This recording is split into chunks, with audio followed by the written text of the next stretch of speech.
প্রধানমন্ত্রী তারেক রহমানের সরকার চমৎকার একটি সিদ্ধান্ত নিয়েছে। এই সিদ্ধান্তের ফলে বিমানবন্দরে এখন থেকে প্রবাসীদের আর কোনো প্রকার কোনো লাগেজ কাটা হবে না। কী সব লজ্জার কথা, কী সব মান সম্মান যাওয়ার মতো কথা। দেখেন, প্রবাসীরা কষ্ট করে 2 বছর 4 বছর 5 বছর 10 বছর এরকম অনেক সময় পরে দেশে ফিরে পরিবারের জন্য কিছু কিছু কসমেটিক্স বা কিছু কিছু মালপত্র তারা আনে।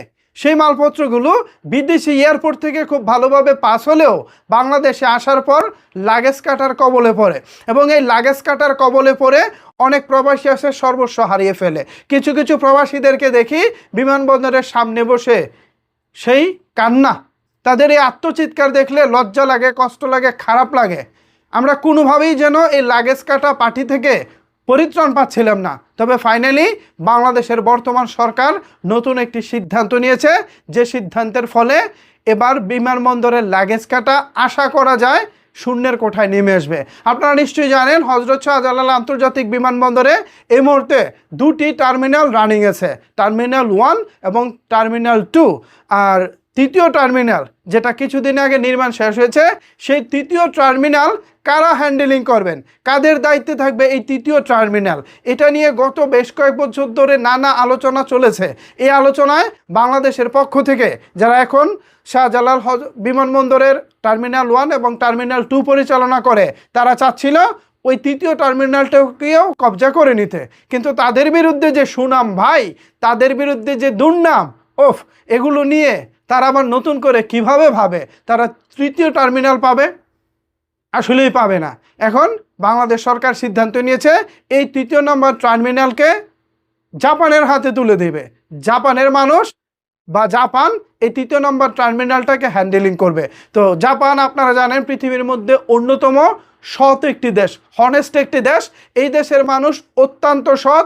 এই দেশের মানুষের দ্বারা কখনোই কোনো খারাপ কাজ হয়নি, ভবিষ্যতেও ইনশাল্লাহ হবে না, এরকম আশা আমরা ব্যক্ত করতেই পারি।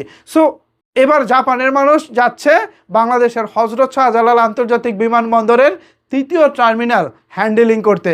আশা করা যায় এই তৃতীয় নম্বর টার্মিনাল দিয়ে যারা বাংলাদেশে পাস হবেন তারা নিশ্চিন্তে নির্দ্বিধায় তাদের লাগেজ নিয়ে পাস হতে পারবেন। এবার আর কোনো প্রকার কোনো লাগেজ কাটার ঘটনা ঘটবে না। ভাইরে ভাই, আমি ভাবলেও আমার লজ্জা লাগে।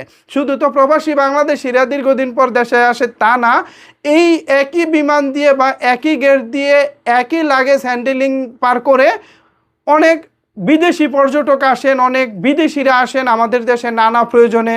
কেউ হয়তো বা বড় কোনো টেক্সটাইল ইঞ্জিনিয়ার, কেউ হয়তো বা বড় কোনো ইলেকট্রিক ইঞ্জিনিয়ার, কেউ হয়তো বা বড় কোনো বিনিয়োগ করতে দেশে আসছেন। এরকম নানা মানুষ কিন্তু প্রতিনিয়ত হযরত শাহজালাল আন্তর্জাতিক বিমানবন্দর দিয়ে বাংলাদেশে প্রবেশ করেন। এবার চিন্তা করেন তো, ওই ফরেনারদের কোনো লাগেজ যদি এভাবে কাটা হয়, তাইলে ওই ব্যক্তির বাংলাদেশ সম্পর্কে ধারণাটা কি হবে? ওই ব্যক্তি বাংলাদেশ সম্পর্কে কি ভাববে আমাকে বলেন তো? নিশ্চয়ই পজিটিভ কিছু ভাববে না। একে তো আমাদের দেশের প্রবাসীরা দিনের পর দিন এখান থেকে বড় প্রতারণার শিকার হচ্ছেন। সেম একইভাবে যদি ফরেনাররাও, বিদেশি নাগরিকরাও ওইভাবে প্রতারণার শিকার হয়, তাইলে ভাই আমাদের মান-ইজ্জত কি থাকে? থাকে না। এই সব কিছু বিবেচনা করে বর্তমানের তারেক রহমানের সরকার সিদ্ধান্ত নিয়েছে তৃতীয় টার্মিনাল হ্যান্ডেলিং করবে জাপান। এটা আমি মনে করি সরকারের ভালো একটি সিদ্ধান্ত, আর এই সিদ্ধান্তটিকে অবশ্যই আমরা সাধুবাদ জানাই। ভিউয়ার্স, ভিডিওটি বেশি বেশি করে শেয়ার করে দিন এবং পাশাপাশি আপনাদের মতামত জানতে চাই। এই যে সরকার নতুন সিদ্ধান্ত নিয়েছে, জাপানের হাতে তুলে দিচ্ছে তৃতীয় টার্মিনালকে, বিষয়টিকে আপনারা কীভাবে দেখছেন?